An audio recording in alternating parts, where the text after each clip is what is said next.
ಕನ್ನಡ ಸಾರಸ್ವತ ಲೋಕದ ಹಿರಿಯ ಸಾಹಿತಿ ನಾ ಡಿಸೋಜ ಅವರ ಸಮಗ್ರ ಸಾಹಿತ್ಯದ 6,000 ಪುಟಗಳ 9 ಮಾಲಿಕೆಗಳ ಕೃತಿಯನ್ನು ನಾಡೋಜ ಹಂಪ ನಾಗರಾಜಯ್ಯ ಶಿವಮೊಗ್ಗದಲ್ಲಿ ನಿನ್ನೆ ಲೋಕಾರ್ಪಣೆ ಮಾಡಿದರು. ಇದೇ ವೇಳೆ ನಾ ಡಿಸೋಜ ಅವರ ಶರಾವತಿ ಹಿನ್ನೀರಿನ ಕಥೆಗಳು ಹಾಗೂ ಸಮಗ್ರ ಸಾಹಿತ್ಯ ಚಿಂತನೆ ಕುರಿತ ಅವಲೋಕನದ ಚಿಂತನ ಮಂಥನ ನಡೆಯಿತು. ಈ ವೇಳೆ ನಾಡಿನ ಹೆಸರಾಂತ ಲೇಖಕರು, ಸಾಹಿತಿಗಳು, ಕಲಾವಿದರು ಪಾಲ್ಗೊಂಡಿದ್ದರು.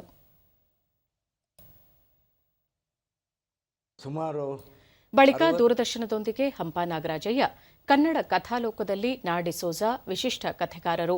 ತಮ್ಮ ಕಥೆಗಳಲ್ಲಿ ಪರಿಸರ ಮತ್ತು ಮನುಷ್ಯ ಸಂವೇದನೆಯನ್ನು ಅಭಿವ್ಯಕ್ತಿಗೊಳಿಸಿದ್ದಾರೆ. ನಮ್ಮ ನಡುವೆ ಇರುವ ಅಪರೂಪದ ಕಥೆಗಾರ ನಾ ಡಿಸೋಜ ಅವರು ಆಯ್ಕೆ ಮಾಡಿಕೊಂಡ ಕ್ಷೇತ್ರ ಬಹುಜನರಿಂದ ಗುರುತಿಸದ, ಗಮನಿಸದ ಕ್ಷೇತ್ರದಲ್ಲಿ ಕಾದಂಬರಿಯನ್ನು ರಚಿಸಿದ್ದಾರೆ ಎಂದರು. ಒಂದಾದ ಮೇಲೆ ಒಂದು ಬರೆದರು. 50 ವರ್ಷದ ಹಿಂದೆ ನಾವು ಕನ್ನಡ ನಾಡಿನಲ್ಲಿ ಯಾವುದೇ ಪತ್ರಿಕೆ ತೆಗೆದು ನೋಡಿದರೆ ಧಾರಾವಾಹಿಯಾಗಿ ಸತತವಾಗಿ ಬರೀತಾ ಇದ್ದಂಥವರು ನಾ ಡಿಸೋಜ ಅವರು. ಅಷ್ಟು ಜನಪ್ರಿಯರಾದಂತಹ ಲೇಖಕರು.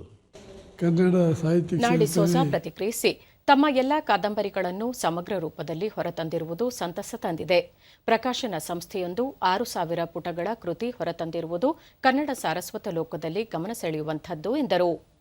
ಅರ್ಥದಲ್ಲಿ ತನ್ನ ಕಾರ್ಯವನ್ನು ನಿಲ್ಲಿಸಿಬಿಡ್ತಾನೆ.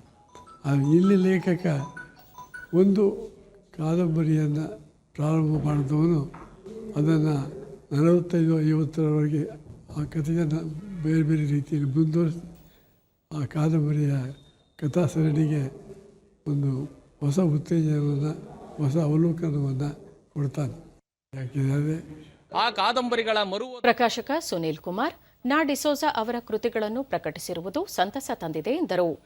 ಬಹಳ ಮುಖ್ಯ ಗೌರವ ಅಂದ್ಕೊಂಡಿದ್ದೀವಿ. ಈ ನಿಟ್ಟಿನಲ್ಲಿ ಅವರ ಸಮಗ್ರ ಸಂಪುಟಗಳನ್ನು ತಂದು ಅವರಿಗೊಂದು ಗೌರವವನ್ನು ಸಮರ್ಪಣೆ ಮಾಡುವಂತ ಅವರ ಕಾದಂಬರಿಗಳನ್ನು